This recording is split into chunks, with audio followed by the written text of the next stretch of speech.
Hello, today we are going to look at how to use the blend tool in Adobe Illustrator. So here I've got 4 colored circles and I'm going to use the blend tool to bring them in as a gradient. So if I go to Object, Blend, Make, I'm able to then turn this into a gradiented shape. Now this is an example of what I would do with that in a graphic design sense. So I would put it behind graphics, text, shapes. This is an example if I was doing a couple of tiles for social media or for any promotional advertisement for a client. Really just taking that simple graphic and seeing how you can cohesively put it across other branded elements to make it look like it's all part of one suite, especially in a sense like this where if it's a sale or something consistent across multiple platforms or different media outlets. So this is just 4 circles that have been blended together. So the blend tool is fantastic because you can either choose specified steps or you can have it as blending as a gradient in this sense. So this is where I would be just experimenting and playing and making sure they all look really nice and cohesive across all of them, and it's just 4 simple circles that have made that shape. Really nice and easy sort of to practice with different colors and see how they all work together. Next we're going to look at line. So the same method applies for this, so I'm going to just draw some lines there with the brush tool.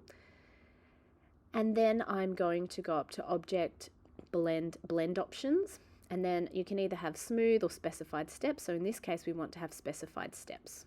So Object, Blend, Make. You can put in how many steps you would like. So I'm doing the same thing here with the circle. So there's one circle and then I've got the smaller circle in the center. Blend, Make.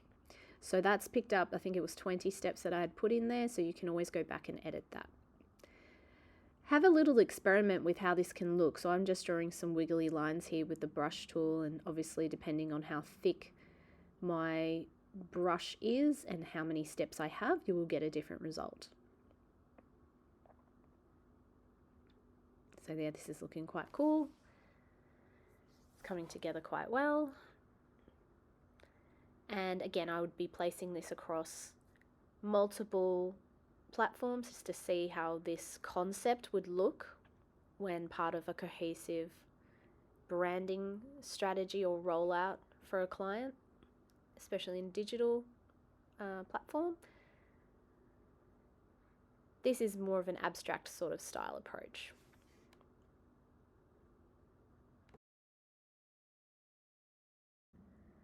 So what I like to do here is experiment with different colors. I've got the concept down pat, and then it's a matter of just playing around with the colors, the composition and the contrast. So making sure that Sunday sale really stands out and what color options that I could show to the client as part of the approval process. But that is blending with the line tool. Now we're going to look at blending with shapes.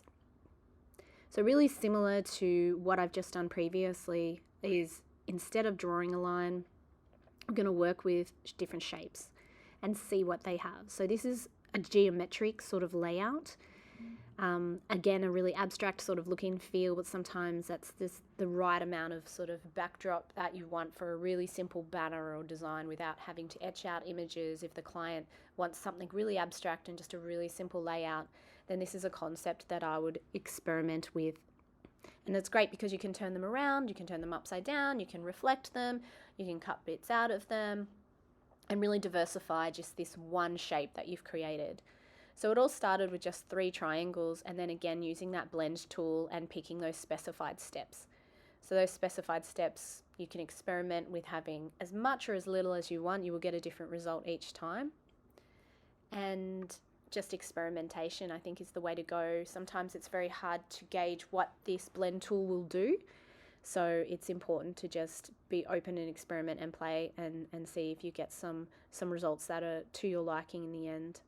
Really nice and easy tool to use. So that is the blend tool. Hopefully you've enjoyed looking at 3 different ways that you can use it. I'd love to see other ways that you've used the blend tool. There's so many different things that you could do with it. Love to see what other people come up with. These are just really simple intro ways to use the tool in a graphic design situation. Thanks for watching.